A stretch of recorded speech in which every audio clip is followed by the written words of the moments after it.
We haven't seen each other since we made the movie. Cannonball Run. So you haven't changed hardly at all.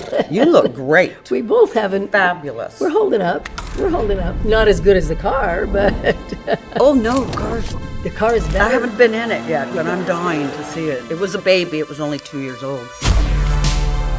I do think the opening's great. I'm sure there's great openings, but at the time I think that was one of the best openings.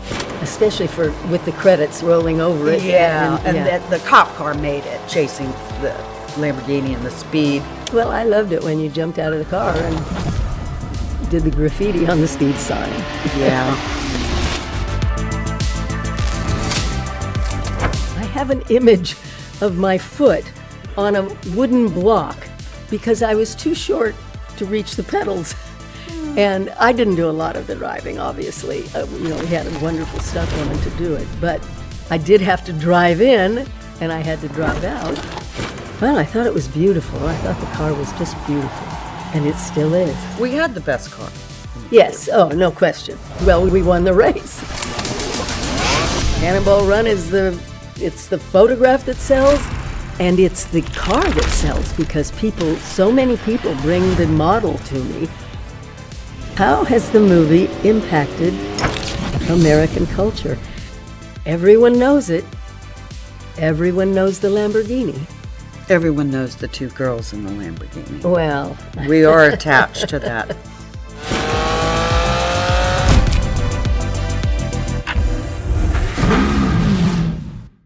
I was a kid when the movie came out, and I saw it, and especially that first 4 minutes of that car on the screen, it was just amazing to me. And it was just so futuristic. I mean, even now, today, nearly 50 years later, it still looks amazing. It still looks incredible.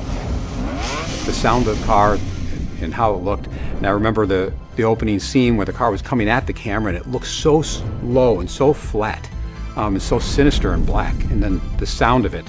Loved this car since the very first time I saw it. And I mean, it's a 1979 Lamborghini, so it's an older car. It doesn't have the creature comforts that you would say of a new car, or even a new Lamborghini. But it has all that raw power and sound to it.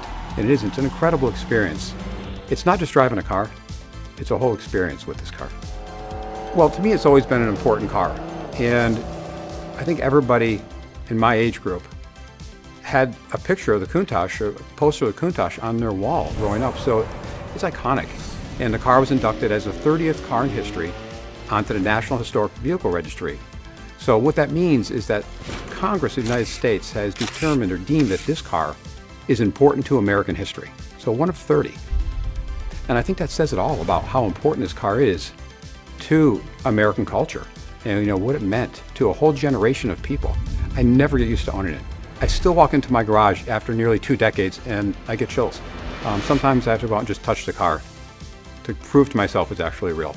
It's amazing.